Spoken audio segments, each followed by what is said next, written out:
Welcome back to IVFU. This is our first episode of season 2, and things are a little different for me this time. As many of you know, I spent 8 years doing every kind of fertility treatment to try to have a baby. And during most of last season, our surrogate was pregnant with our son, Darwin. Well, now Darwin's 2 years old, and yet, strangely, I still struggle with my infertility as part of my identity. I feel like it keeps me apart from quote-unquote normal parents, but really, what's normal, right? We'll talk a lot this season about that idea of normal and also the search for identity and meaning on this crazy baby-making roller coaster. I promise some laughs, definitely some tears, and a bit of venting. Just a bit of venting. So let's get right to it. For our season 2 premiere, I'm so psyched for you to meet Jaimie Kelton and Robin Hopkins, hosts of the award-winning podcast, If These Ovaries Could Talk. It's all about the making and raising of LGBTQ families. They're hilarious and they're brutally real.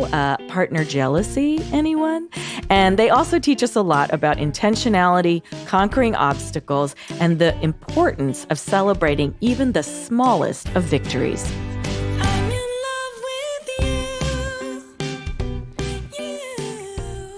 My only other name drop is that I was a talent escort for Prince during the time when he was the artist formerly known as at one of the VMAs. And I was standing with him and he whispered, he wouldn't talk out loud. He was like, to like his manager.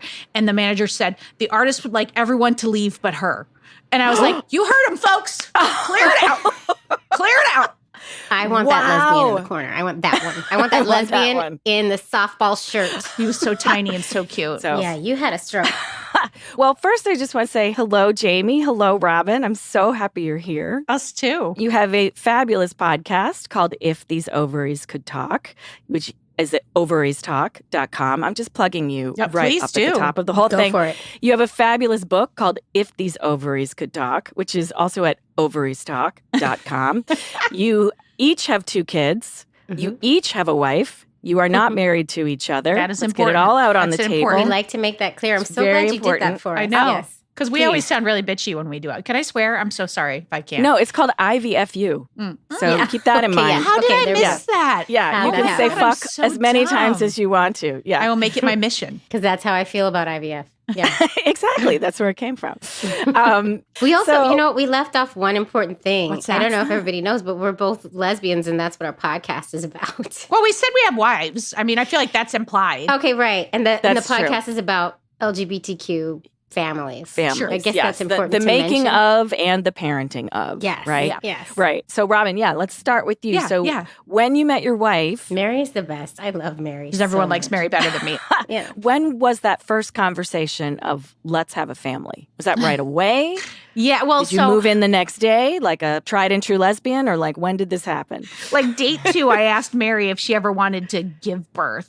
And she was like, and it was like so Mary, she like went to her OB and was like, can I still give birth? And then she came back and she was like, the OB said I could. And I was like, no, but that's not even the question I asked you. I said, would you want to? And so it started this whole thing. Like she didn't want kids or didn't know.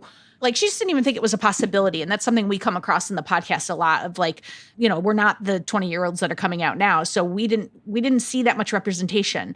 And so Gay parents. I Yeah. mean, I always knew I wanted kids and just was like, I'm doing this. And when you were dating, were you looking for a woman who also wanted kids? I mean, I was looking for a person that I wanted to be with. And I knew Mary was my person, really, like before we even started dating. Like I just knew she was my person. And I also knew like this like little pesky detail of her not wanting kids. I was like, no, we'll get her there. I was like, it's fine. Like, I mean, I made up this whole thing of like, go off and think about it. But I didn't really mean it. Like, I don't know what I would have done if she said, I don't want kids. Like, You meant go off and decide that you agree with me. yeah. And then get back to me. Basically how Robin rolls anyway. So Pretty much. And so then once we got on board, we were going to do reciprocal IVF. And what is that? So that's when we were going to take Mary was a little older than me, so we were going to take my eggs and Mary was going to carry. And we went into the doctor. basically it's surrogacy. Yeah, pretty much. within a marriage, but Yeah. within a couple. Is So- is that very common with gay female couples? I wondered Yes. about that. Yeah. Okay. A lot And of it's people are really, doing it's a it. way for both people to be equally physically involved in the process. Yes. And that's what we And said. it's We thought it was the expensive. coolest thing in the world because we were like, it would have the genetic blueprint of me, but would literally be made from her bones. And I thought Right. that was the coolest thing ever. It would be the closest way that two women can have a kid together. And to pause you for a sec, how does a couple decide who's doing which role there? Do you think there's ever a competition? Like, well, what's wrong with my eggs? Why can't I be? Or is it? I think yes and yes and yes. I think Yeah. every story is unique and every story is different. And there is always a conversation. The answer is there is always a conversation around that question. Who wants it more? Whose eggs are better? Age, all these factors. Yeah. Yeah. And then I also wonder what the psychology is when the person, let's say, chosen to carry the child runs into trouble. Now suddenly you're doing IVF. You're putting up your hand, Jaimie. Yes. Yeah. Okay, so I asked Anne the first night we met, while in bed, so you want to have kids?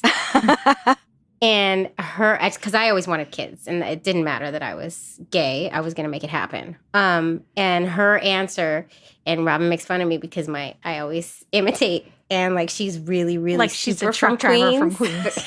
because she's from Queens. She works in a But garage. her answer was, well, I think it's too late for me. That was her answer. And that's not how she sounds like at all. Not at but all. I have to do it like that. She does have a strong Queens accent, though. Let's be real. But anyway, so, she was 37 when I met her, and that was her answer. And then after we were together longer and knew that this was it, we decided, we do want to have kids, but I would be the one to carry because I'm younger. And sorry, so would that be reciprocal as well, though? Or your egg you carry? My egg, I carry. You carry. Okay. Yeah. And then literally the week after we got married, we're hanging out in a bar together as lesbians do, drinking beers. And she just all of a sudden busts out with, I think I want to carry. And I was like, what? So I was thrown for a loop. Yeah. A big, big loop because we had time. I was still young in my eyes. So I thought we had a timeline. I was still working on my career. I wasn't ready for this. Yeah. But since she wants to carry, that means A, we're having two now because I'm not giving up on carrying. Oh. And B, Yeah. we're starting right now because she was 41 at the time. Wow. So that threw us for a big loop. So she went first. And when she said she wanted to carry, she meant also with her egg, not a Yes. reciprocal. Okay. Mm-hmm. Yeah, we both wanted the genetics and we both wanted to carry, which makes things kind of complicated. So, so hers was relatively easy. We started with IUI. She did about 5 IUIs that didn't work. So the doctor suggested mid-cycle, let's switch to IVF. And so we switched to IVF and that one worked. And then our daughter was born. Wow. And that was the easy one. That was the easy, right. That was the easy one. And then how are you feeling in that process? I mean, obviously you want to support her. You're excited. You are working on having a child, but is part of you feeling a little angry maybe that you weren't allowed to just take care of it? Yeah, all of the above. All kinds of emotions. Just scared. Am I going to be connected to this child? This wasn't my dream. I never wanted to have a non-bio kid. It sounds sounds heartless, but this is what we go through. Yeah, absolutely. To be honest, I always wanted to have a kid with my biological makeup. Right. Which sounds selfish, but it is what it is. But not I think selfish. that's the core of the emotion of all of people on all sides. I mean, male couples, hetero couples, I wanted, basically my thing stemmed from my dad. I loved my dad so much. He passed away. I'd always thought when I have a kid, I'll be carrying on this super awesome thing that, I mean, I love my mom too, but my dad is very connected to me. And all of a sudden when we had to move to egg donor, it was a similar thing. It was I don't get to carry on my genetics. And that's a very big moment that takes a lot of reckoning and a lot of work to wrap your head around. Yeah. But this whole thing is why. So Robin, let's go back to you. No, I mean, Mary and I were considering spending $40,000 and walking down the reciprocal IVF path because Mary was worried she wasn't going to connect. She was like, well, I won't have any genetics involved And so we were like, all right, well, this way we can do it. And then we get to the point where they give us all these prescriptions. We've got like 10 laid out for each of us on the table. We were drinking, we're having a margarita, and we're sitting there. And they had also printed out the paper that's like, this is either going to cost $6,000 or $26,000, depending. And we were like, and we started to do the math. We were like, all right, because of her age, we were like, we have one shot that we could pay for this, just once. It will take all our money. Yeah. And we were like, what are we doing? Like, and I still would have done it because of her fear of being disconnected. And she had to be the one. And she said, I think we're doing this the hardest possible way. And I was like, yeah. And she said, I don't think I need it. And so we stopped it right then and there. And I did a IUI 2 weeks later. And she got pregnant. Yeah, and I got pregnant that first time. I miscarried, but I did get pregnant that first time. And the thing in hindsight that I regret is that I don't feel like I gave her enough time. Because I do think, especially when you get into the fertility world, once you want to, and we are automatically forced as LGBTQ people into the fertility world. Like it's like just boom, you have to do that because money's coming out, like you're paying the money. So like as soon as you're like, you want to move forward immediately. And I moved us forward immediately. And I would have given her, like, what would it have killed me to just give her another month to process that? She still needed more time. I think she could have. I mean, Mary, I could have given her a minute, I think. And I think, but she says she's fine. And then, I mean, she was a little disconnected during my pregnancy. But then the second the kid popped out, I just was sitting there after feeling this. And I was like, what happened? But she was sobbing. Just joyfully sobbing, running around taking pictures. Wow. And so I'm curious too. So we had a surrogate, and I actually found myself sometimes being jealous of my surrogate because she could be pregnant and I couldn't. She sent us a baby bump photo, and I had very strange, irrational, conflicting feelings. Did either of you guys? I had that when my wife was pregnant. I totally did. I mean, I was pregnant both times, so. Do you think Mary felt anything like that? I think she just was like herself. Like she was trying to figure out, she got some book about dads and what to do in the hospital because she just wanted to figure out how she could help because her biggest fear is that she would be like the dad carrying the diaper bag behind me and the kid. Right. It's always like her biggest fear is that she'll be left out. So she was just trying to figure out how to be involved. Which is, so that's kind of, that's not jealousy or anything, but that's another version of that. Yeah. It's like, what's my job? Yeah. What's my identity in this? And that's why as soon as the baby came out, she had it. She had a job. Yeah. She was mom. And so she talks about she never felt disconnected once the babies popped out, just because she knew her place. Yeah. And what would you say, Jaimie? Yeah.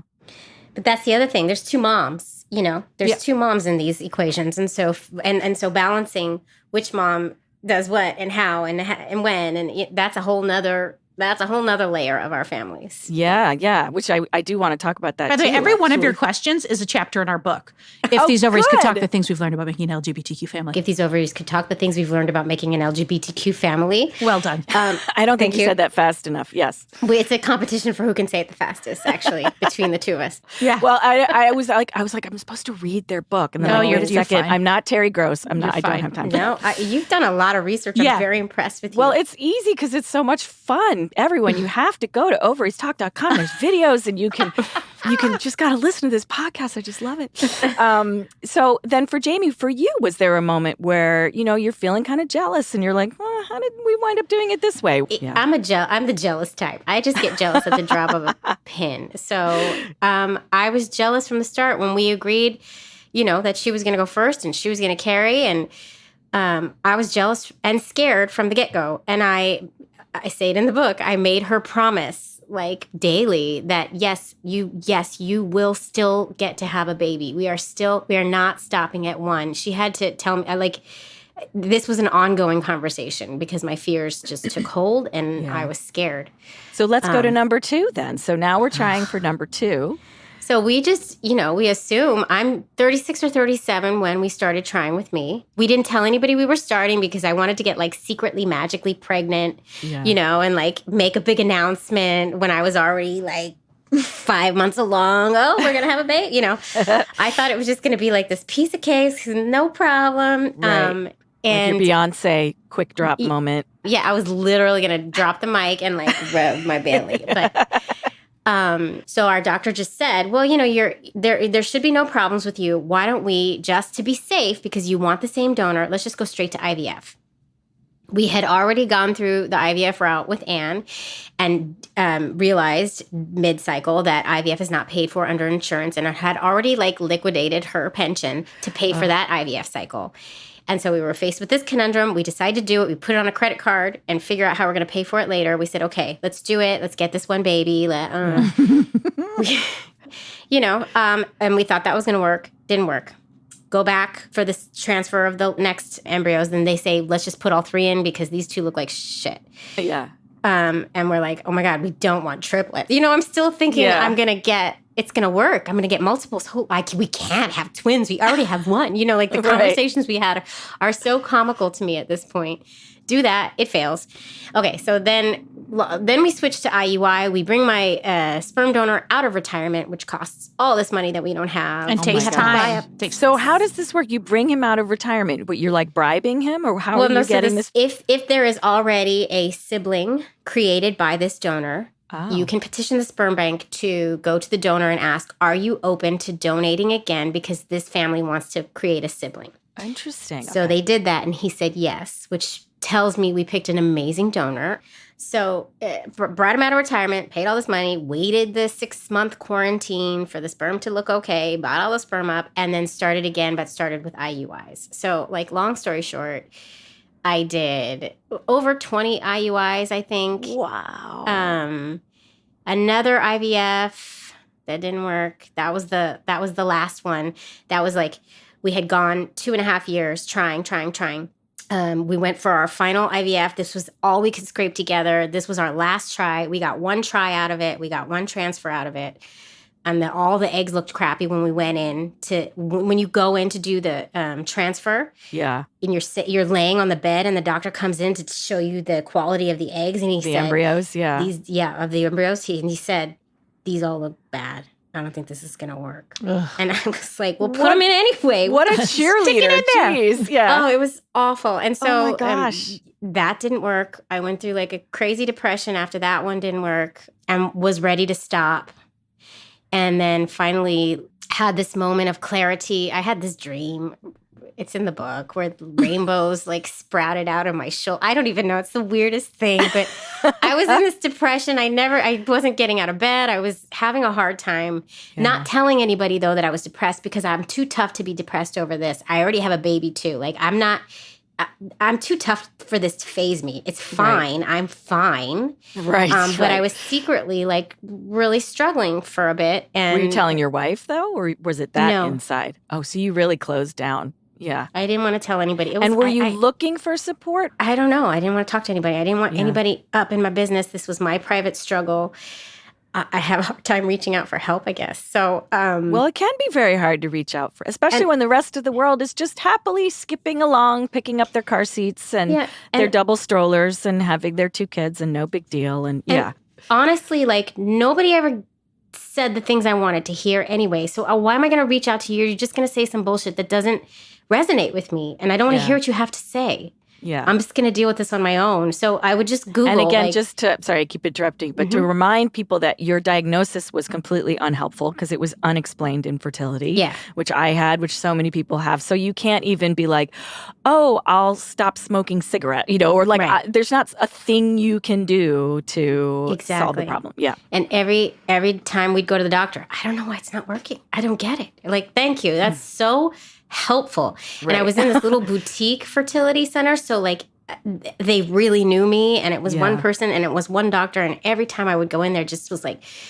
it was just layering on me. Like it's a failure every time you go back to that office. It's this huge failure. And it just was starting to really, so I would Google like a lesbian fertility story. I tried so many ways of Googling, trying to find my story mirrored somewhere else, and I couldn't find it. And that's why we started this podcast, Robin and I. There can also be a real challenge, and this is why I started this podcast, to find the place of support that suits your personality as well. So there's a lot of like rainbows and pineapples and little cute babies with bows and like that end of the fertility struggle world. And that's wonderful for people that can respond to that. And, and then there's a lot of like, look at me puking in the toilet yesterday. And here's what I just pulled out of my vagina. Yeah. And like that part of the fertility world, which none of that was working for me at all. So that's where my whole project came from as well. That's where IVFU. So anyway, I totally understand that. Yeah, and that's a good point you make, and I haven't even ever realized that. But yeah, I needed to find the right kind of support for myself, and talking to my friends is not that. That's not it. Sorry, friends. We get you. that a lot about the podcast. We get emails all the time of people saying, "I felt really alone in the process. Thank you so much for this. I didn't know, I don't know I don't have like a big LGBTQ community, or I didn't know how I was going to make my kid." And like, it's just so nice to hear that they're finding exactly what Jaimie couldn't find. Right. So I had this epiphany moment where rainbows sprouted out of my shoulder blades, and it was near Pride time. It was like June. So I was like, and then I woke up that day and I felt better. Like I mourned it. I was done. I was ready to move forward. I saw rainbows everywhere I went for the next 3 months. I mean, it was Pride, so that's not that hard. Right. But, exactly. And then I was ready to start fresh, and I made some changes. I said, you know what? Our doctor kept saying, and this is the one that made our daughter too. So we've been with him for a very long time. He kept saying, well, I look at this like a scientist, and if one thing isn't, if it's not working, you have to switch one part of the formula. And we kept making switches, the drugs or the da-da. And finally I was sitting there thinking about that, and I said, you know what it is? I'm switching doctors. I'm going to switch doctors. Screw him. I'm done with him. I don't feel good when I go in that office anymore anyway. He keeps saying change a part of the program, and so we're changing. I switched doctors. I went on this big acupuncture regimen. I started taking all these herbs. I read this book. I got rid of all the plastics in my life. I started making like big changes, lifestyle changes, and went to this new doctor. Did one IUI, didn't work. Went for the second IUI, and it took. Wow. Yeah. Like random. Right. Random. Wow. So, one thing I thought was so interesting, and I think it was the episode with the Trailblazing Mamas, is, Jaimie, you were talking about how it was always a point of no return that you had come out, but suddenly you were a mother and you had children you had to protect and be honest with and make sure they understood what was going on. And you said something like you came out in a way you hadn't come out before, or it was like a permanent line in the sand. Yeah, it's a big thing that kind of happens when you become a parent as an LGBTQ person. You know, before kids, especially me, who, if you look at me, you're not going to assume I'm gay upon first seeing me, which much to my chagrin, like that bugs me. Like I want you to just assume I'm gay, but that's my issue. But like, you're not going to assume it. So I got to choose when and who I came out to. All through my young adulthood, you know, I didn't have to tell the taxi driver if he asked me if I was going to see my boyfriend. Yeah, I'm going to see my boyfriend. Or the guy at the bodega, like, where's your husband? I don't know. He's in the house. You know, like I could just choose who I came out to. But when the kids come into the picture, I can't do that anymore. Right. I can't. That's lying. That's hiding. Yeah. And my kids know. And then my kids see that. And then they see that, oh, this is something to hide. What? Shame. You know. So you have to, all of a sudden, you have to declare it loud and proud. Yeah. I'm proud of this. This is who I am. And you have to model that for your kids. Yeah. I think it goes, too, into the conversations about, you know, when you tell your kids about how they came to be. And the whole point of it is to normalize all of it, right? Adoption, egg donors, surrogates, gay marriage, gay parenting, the more normal you can make it, the healthier it is for the kids involved. Mm-hmm. There's no shame. Yeah. I'm making my family. Yeah. And this comes up a lot for us. And we've discussed this. Actually, we had a therapist on, Lisa the therapist. We call her lovingly.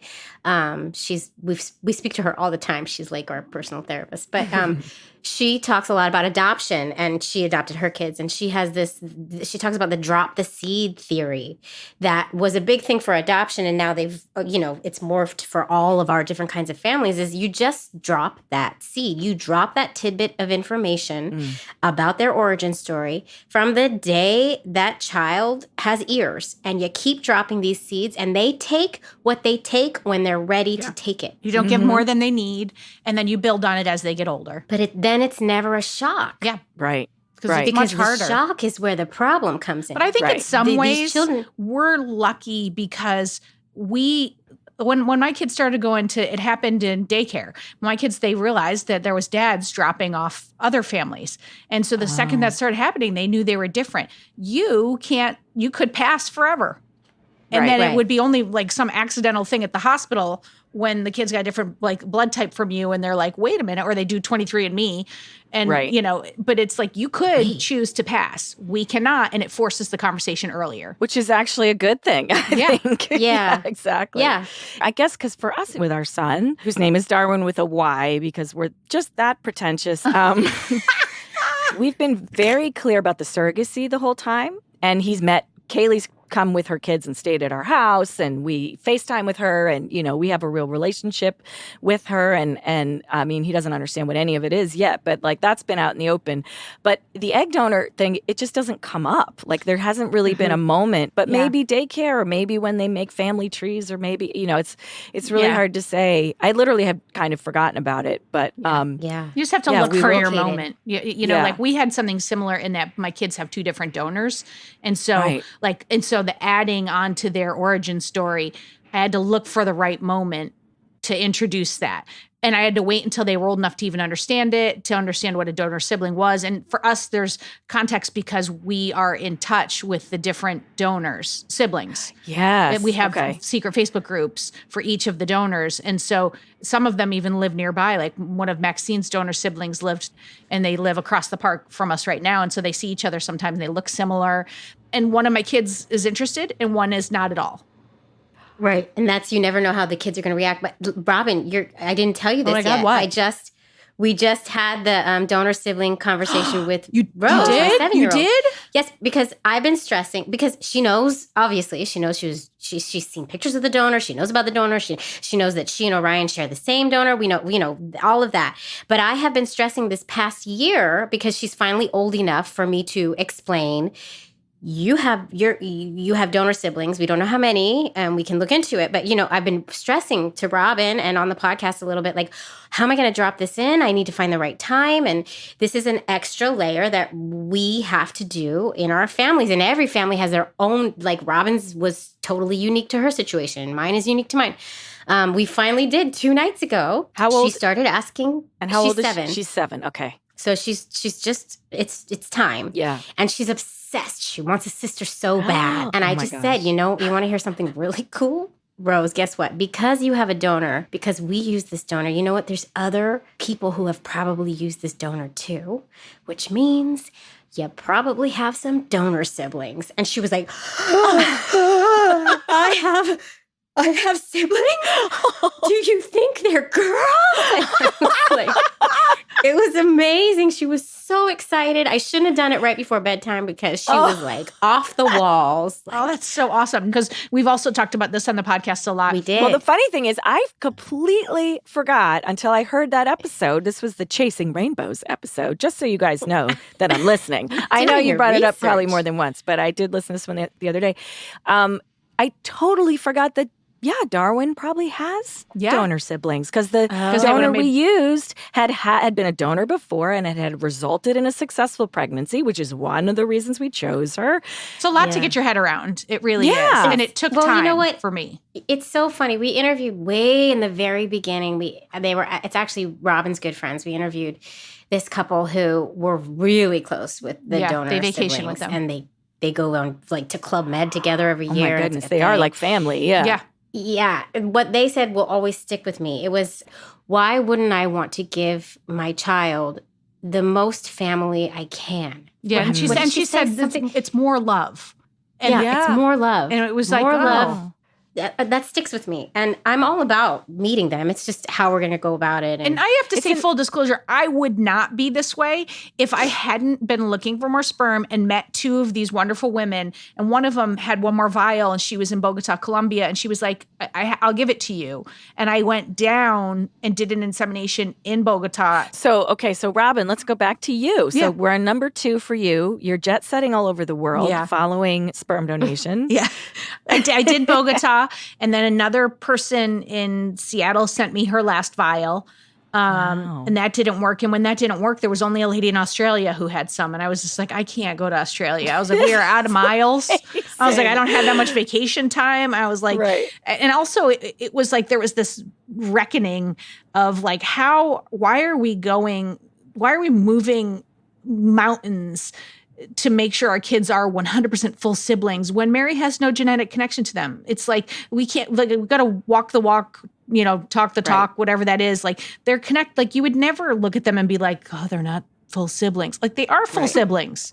Right. They have different donors, and Mary is their mom. So it's like, and it was so, but what's interesting is both times I had two different donors. So with my first kid, I had this one donor, I got pregnant, had the miscarriage, then had two more. And then we had only bought 6 vials. And when I went to go back to buy more, he was out of the program.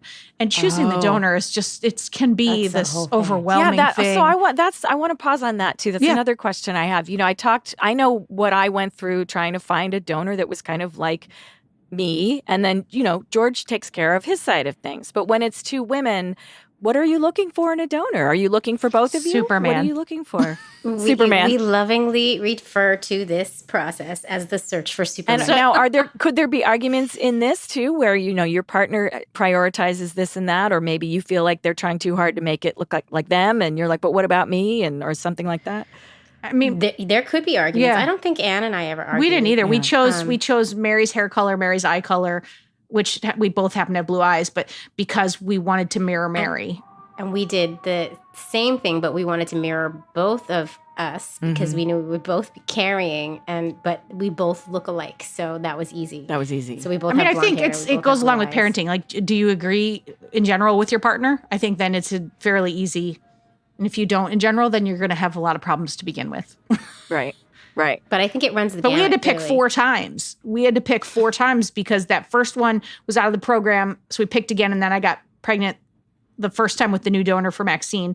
And then I went all over Kingdom Come to try to get Henry that way. And then I gave up. We got a new donor first time I got pregnant with the new donor. So it's just like, it was all very meant to be. Like, the kids that were supposed to show up, showed up. And you said yours was a known donor, not just open? Same as Jamie's. No, we neither of us, we both used a bank. So you're and not they were like buds open. with these guys? No. Hanging out? No, I didn't want any of that. Yeah. I get it, but. Yeah. Do you feel at all like your kids would benefit from some kind of male presence in your family, or does it even matter, or do they have one? I mean, there can certainly be men in your life that your kids are around. It's funny. I think we both do. I think that I definitely think my kids could benefit from a male presence, and we try to. We're always trying to find more male presence. Well, we've got a lot of lesbian friends. We have a lot of lesbian friends, but I also have a lot of gay male friends who we try to bring around a lot. But I was really naive when I went into this because growing up, my mother was my world. My mom was like the main parent, and my dad was kind of like off to the side. And so, I wasn't a daddy's girl. I loved my dad to pieces, but I wasn't a daddy's girl. And so I just like naively thought, well, my kids they're going to be fine. They didn't have a dad. I would have loved 2 moms, like 2 of my mom. Hell yeah. And I got the exact opposite. My daughter is kind of obsessed with fathers. Wow. And asks about them and wants to know about them. So interesting. Is that coming from TV, or where do you think that's coming from? Friends. Just friends who have dads. School. Mm-hmm. Yeah. They see the world. Yeah. They see that their family makeup is different. And they're not mad about it. Like, my daughter's not upset that she has 2 moms, but she's curious about that dad thing, And she loves all the dads that are close. There are a couple dads who are like really, really engaged in our friend circle, and she loves them. She loves to be around them. So that's something that has been kind of a reckoning for me, and that's interesting. Something that we have to work on. Yeah. And what about you, Robin? Anything like that? I mean, like, I have a bunch of guy friends from college who are around, and so we try to make sure that there's that influence. But I mean, more than anything, I try to put sports in place for Henry, so he'll have like coaches, and that's also just about. I want him to have that structure in a place where he has to work on himself in something that's outside of himself, if that makes sense. And I think sports yeah. are great for that. I loved sports growing up. So, and I think having a coach, someone who drives him that's not me, you know, that's a man is great. And I think that's, you know, but I don't think it's a deal breaker or you have to, I just think it's, you know, it's like wherever I can put it in, I do. But I feel the same way about putting in stuff so they understand their family as it relates to the rest of the world. So my kids go to a camp in the summer where it's kids of other LGBTQ families. It's a week-long sleepaway camp. Oh, and that's so that they awesome. have a place to talk about their family structure that doesn't have anything to do with me. Oh, wow. And that's an interesting thing. We've talked to a lot of children of LGBTQ couples, families, queer spawn, they call themselves. They talk a lot about feeling strongly about being a member of the queer community, and that is their family, and that is their home, and they are proud to be a part of the queer community, and they really, really identify as queer, Even if they come heterosexual. even if Oh, yeah, wow. right. And one girl compared it to like Judaism. She said, you know, it's like if like I feel the same way about the queer community as I do like it's part of me and who I am. She's born into Right. it. Yeah. Right. Just like and Judaism, then yeah. and then they grow up and they go out into the world and they're not experienced as queer anymore if Right. they're not living a Queer gay life, yeah. lifestyle. And so they find that they have to like prove themselves and they feel kind of isolated and they have to get back to their queer culture. So it's really interesting. And so it's interesting that Maxine is like finding these queer folks Yeah. to be friends with Wow. because that's home. Yeah. Yeah. So I'm curious about your families as you know, you came out to your families, now you're trying to have kids. Have your relationships with your families or your family's relationship to your being gay changed over the course of this time? And especially once you had kids, did that make some changes? Who wants to go first? I mean, my mom was already gone. She had died by the time, like she died like when I met Mary. So I didn't have anything there. But my dad, I was always like afraid. I didn't know how he was going to do with it. Like, I mean, he was like fine with the gay thing. I mean, he was kind of like, I guess I always knew, you know, he was just kind of, you know, was it because I played football? I mean, like maybe there were some indicators along the way that he should have. So, but what was really interesting was, I think he just assumed that meant I wouldn't have children. And so when I told him, it was like it was like a birthday party for him. It might have been a surprise or whatever. And I told him on that trip that me and Mary were getting ready to try. And this was like for Maxine. And he was through the roof excited. And everywhere I went, and now this was in North Carolina. So you're in the middle of a red state and we're down there and everywhere we went around the party, everyone was like, so you two are having a baby. And I was like, we have not even started trying yet. And he was walking around from person to person to person telling everyone that we were going to have a baby. And it was so wonderful. And he was so happy when I had a boy because he always wanted to have a son and never had a son. And thank God he got to meet Henry before he passed away. And it was really nice. Like he got to see him a couple times. That's wonderful. Yeah. And I'm curious for you too, Jaimie, what's that been like? My parents was always pretty easy. But my wife's family, older, and out in Queens, like Manhattan and Queens their whole lives. And Forget they're about older it. and yeah, forget about it. And really Catholic, extremely Catholic. Oh. Yeah, so getting married was kind of an interesting thing. And when my wife asked her mom, she came to the wedding. Although she said that if we invited Michelle Obama, she was not coming to the wedding, which was interesting. I know. It was. Were you planning to invite Michelle Obama, or that was just symbolic of? No, when it was Obama was president, and if you sent them an invitation, they would send you back a letter. Interesting. So I we missed the did boat that. on We this, told her we were doing that, and her response was, "If you invite that woman to the wedding, Oh my gosh. we were like, Okay. she's not going to come, Marge." March.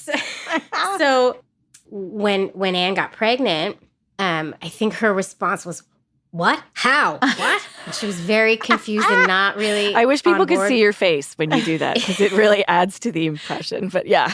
So that she was confused about it and not necessarily on board. But as Anne grew and as the pregnancy went on, Grandma became much more involved and much more open to it. And even her dad was like, "Oh, okay, this is happening. This is actually cool." And I think she started, and now with both of the kids, they love those kids so much. And it's made me, and I'm closer to to them now. Because I didn't really have much of a relationship with them before that. And now I'm just the other mom, so we have to interact, and I'm close with them now. I'm much closer. It's almost like so they it see has it as helped. not your in-laws, but in general, they see it as a real family when there's kids. It's like otherwise it's just that's the girlfriend you keep bringing around. But once there's kids, it's like, oh, this is a family. And also, Yeah. I think, it's said that part of the rejection of homosexuality when kids come out to their parents is their parent. I know this happened to a friend of mine. When he came out to his parents, they immediately assumed that meant he was going to lead a life of loneliness and isolation Yeah. and misery. Yep. And Right. it doesn't occur to them that you can have clearly just as much love and fulfillment in your life as a gay person that you do as a straight person. And then when That's you why have we those this podcast. exactly, if these ovaries could talk. The things we've learned about making an LGBTQ family. Thank you. But it's true, and then suddenly I think having the grandkids really cements it because, I guess if you really are scared for your child, you can make yourself believe they'll get divorced or they'll separate from their partner. But once there's a child, the child's not going to disappear, all being well. So, that's really that. I think that can seal the deal for a lot of grandparents, And, I think my mom always thought it was a phase. And I think the grandkids did solidify the fact. I think she finally realized, okay, this is not a phase. So she moved past that. That's really. And as parents now, do you have different roles? Is there a mom and a mommy or a mama or like? We talk about this a lot. We get to choose our roles in our families because there is no set mold, and we're making it up as we go. Basically, I'm mama and Anne is mommy, and we decided those names before the kids were speaking. We decided I'm going to be this, you're going to be that, and we gave those names to our kids. Some couples let the kids decide what they're going to call them, and we weren't feeling that because I didn't want to be called Mom Jamie or something. I needed a real mom name, but everybody's different with their roles. We just had the one episode where the woman chose the Ferengi word for mom, like it's a Star Trek reference, and that was her name. But Mary took mommy because I got the genetics and she wanted mommy. So I was like, great, okay. So I'm mom, but then the kids naturally call me mama, which I was like, at the time when they first started doing it, I was like, it sounds like Big Mama. And I was like, I don't like this. But I was like, they came up with it on their own. So that's what it is. And do you have different kind of roles? Is one of you more like the admin person? The other one's more hands-on? Or how does it work over there?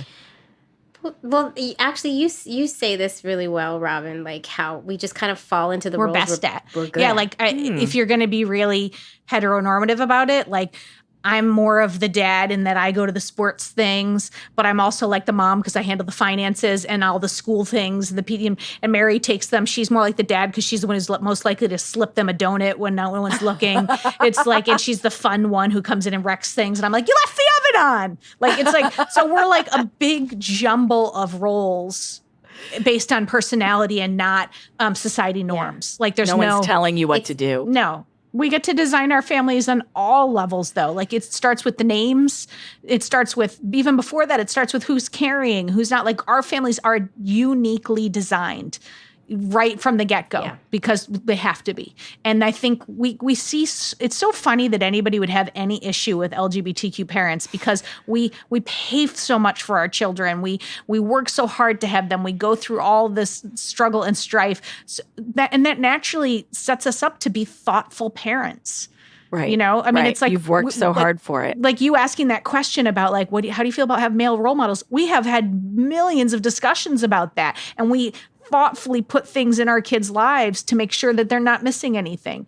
And that is just one example of thousands of how we parent. Yeah. We still stink. You know what I mean? We're horrible. We still are yelling at our kids when we shouldn't and losing our temper and drinking a little bit too much wine. Absolutely. Well, thank you guys so much. Is there anything else you want to add before we all sign off? Anything I we've just want to missed? say, when I was talking about the Obamas coming to the wedding, and when Marge said, if that woman comes to the wedding, I'm not coming, we laughed that off. But no, that is not a cool thing for someone to say, and we are aware of this. And Jamie, that's why we laughed. But that's what, right. But this Jamie always wants to clarify. She never wants to offend anybody. I don't condone that language that she used. I'm just saying that was my. She's 800. That's what happened. She's 800. No, I know. You were speaking for her when you said it. Right. Right. Yeah. I just no, wanna say I got that. I got that. Yeah. That was loud and clear. No problem. But I'll make sure it's clear on this. No, I'm so glad that you reached out to us and that we all got together for this, because it's just like there's this lovely community that there's like the community that we're trying to create for the podcast, but then there's this community of like women who are having these conversations. And Jaimie and I are just the more normalization needs to happen on all these topics, not just LGBTQ families, but also about mom shame, about, mom rage, about all of these things, postpartum, just so I'm Absolutely. so glad we were able to like just be a part of this. Oh, thanks for Yeah, joining this me. was so This this was was really a great great. chat. We'll have to have you on the live stream. I would love we'll, that. We'll set that up. Yeah. It's been Awesome. great. Thanks for hanging out with Robin, Jaimie, and me. Please check out their podcast and their book, both called If These Ovaries Could Talk, at ovariestalk.com. You're welcome. The IVFU podcast is produced by me, Sam Shaber, and Emmeline Somerton. Audio mastered by Logan Heftel. Thanks to Chris Bonelli for the late night Pro Tools parties, George Straighton for marriage, and Gary Scott for greasing the wheels. IVFU is a production of Inside Voices Media. Find us on Facebook, Instagram, and Twitter at IVFU Podcast. You can download our theme song, Freakin' Love, at ivfupodcast.com. And we'd love for you to review us on Apple Podcasts and spread the word to anyone who might be helped by these conversations. You can also be a huge help by leaving us a tip of any size, whatever you can afford, on Venmo and paypal.me at IVFU Podcast. Thank you. And thanks for listening. I'm happy we shared this time together because it's all about being a family.